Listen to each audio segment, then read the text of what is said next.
এখন আমরা মাইক্রোসফটের প্রুফ রিডিং এবং অটো কারেক্ট অপশন সম্পর্কে কিছুটা জানব। যেমন সাপোজ আমি এখানে লিখলাম যে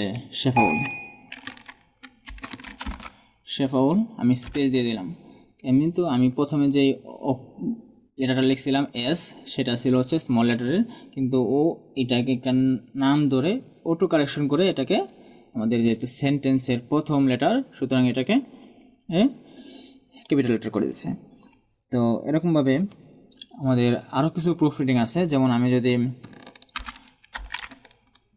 সি দেই তাহলে এটা আমাদের কপিরাইট সিম্বল চলে আসছে। তো এই জিনিসগুলো আমরা কীভাবে কন্ট্রোল করতে পারি সেই জিনিসটা আমরা এখান থেকে দেখব।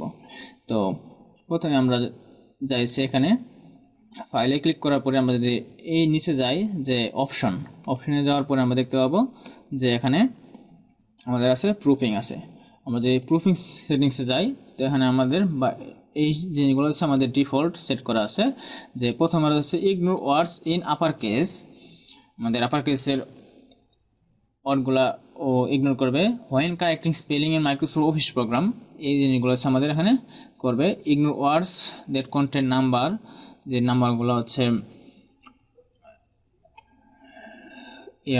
আমাদের কন্টেন্ট নাম্বার কন্টেন্ট করতেছে এরকম ওয়ার্ডগুলা হচ্ছে আমাদের আপারকে ইগনোর করবে। Ignore internet and file address, আমাদের ও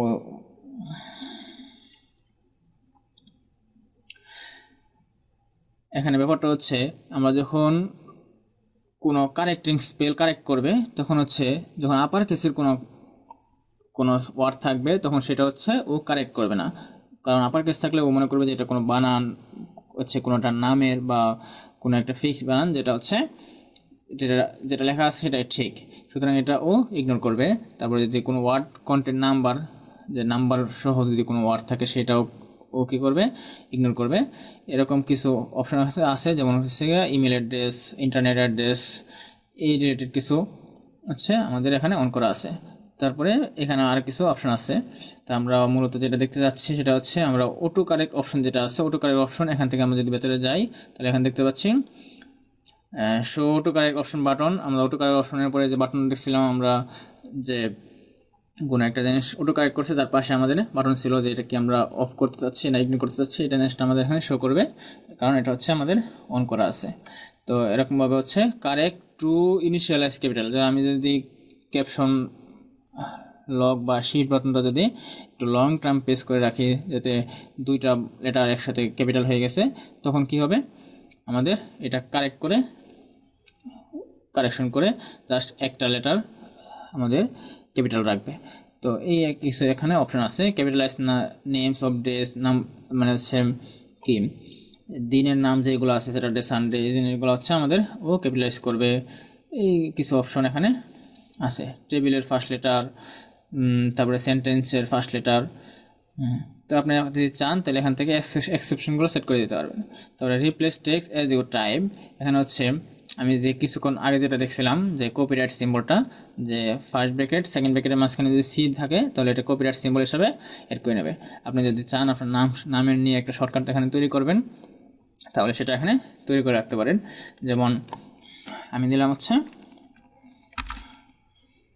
ব্র্যাকেটের ভেতরে যদি ডাবল এস থাকে তাহলে ওইটা কারেক্ট করে আমার নাম লিখবে,